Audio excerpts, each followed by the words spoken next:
حضرت نوح علیہ السلام 950 برس تک دعوت دیے چلے جا رہے ہیں. کون سی امید تھی؟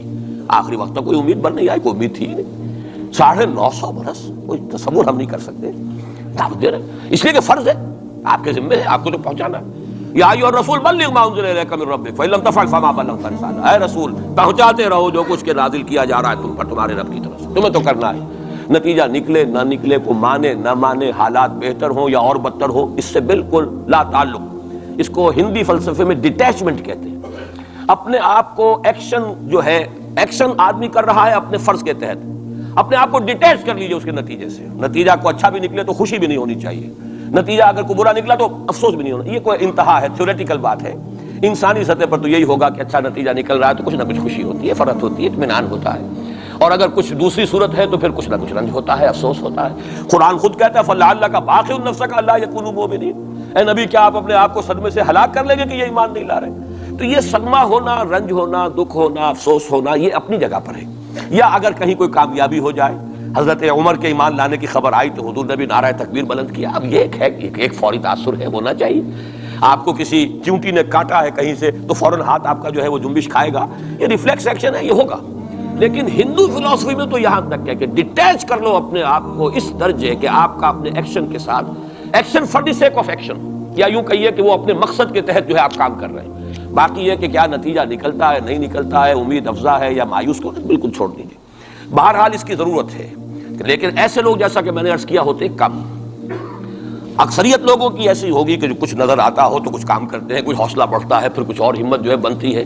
اس حوالے سے میں کہتا ہوں کہ چونکہ جو موجودہ حالات ہیں اور مستقبل قریب میں جو حالات آ رہے ہیں وہ سخت مایوس کن ہیں، انہی کا بعد میں تذکرہ کروں گا.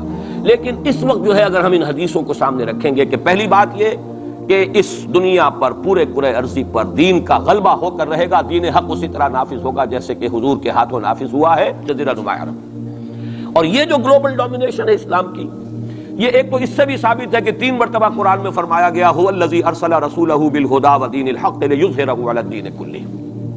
حضور کا مقصد بعثت ایکسکلوسیو شان ہے، یہ صرف آپ کی ہے، کسی اور نبی اور رسول کی نہیں ہے. کہ قرآن کہتا ہے غلبہ دین کے لیے بھیجا، صرف تبلیغ کے لیے نہیں بھیجا.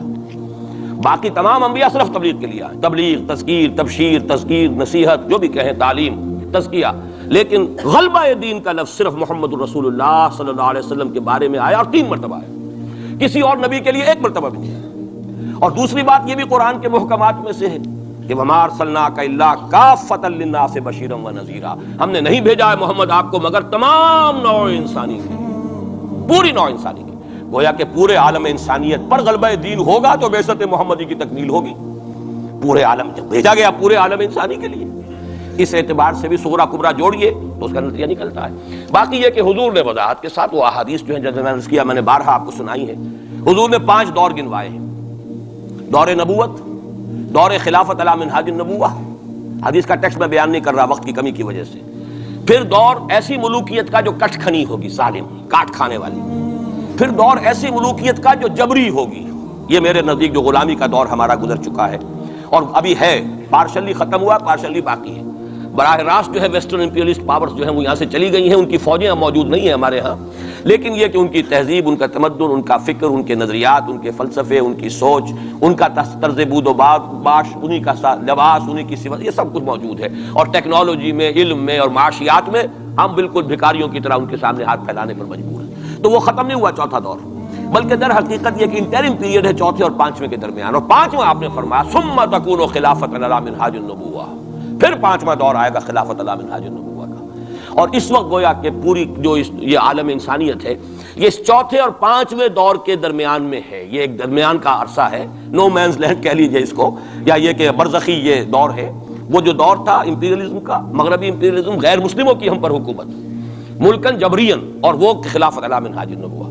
پھر وہ 2 حدیثیں حضرت ثوبان رضی اللہ تعالیٰ عنہ سے جو کہ مسلم شریف میں مروی ہے کہ مجھے اللہ تعالیٰ نے ساری زمین سکیڑ کر دکھا دی، یہاں تک کہ میں نے اس کے سارے مشرق دیکھ لیے، سارے مغرب دیکھ لیے. وَإِنَّ أُمَّتِي سَيَبْلُغُ مُلْكُهَا مَا زُوِيَ لِي مِنْهَا، اور سن لو کہ میری امت کی حکومت ان تمام علاقوں پر قائم ہو کر رہے گی جو مجھے سکیڑ کر دکھا دیے گئے. اب اس کے بعد مجھے تو کوئی شک ہے نہیں، صحیح ہے میں سے ہے روایت، صحیح مسلم. بعض حضرات کے نزدیک تو صحیح مسلم کا درجہ صحیح بخاری سے بھی بلند ہے، لیکن یہ کہ اکثر و بیشتر جو ہے ٹاپ پر صحیح ہیں جنہیں ہم کہتے ہیں صحیح بخاری صحیح مسلم، یہ حدیث کے مجموعے میں سب سے اوپر ہے۔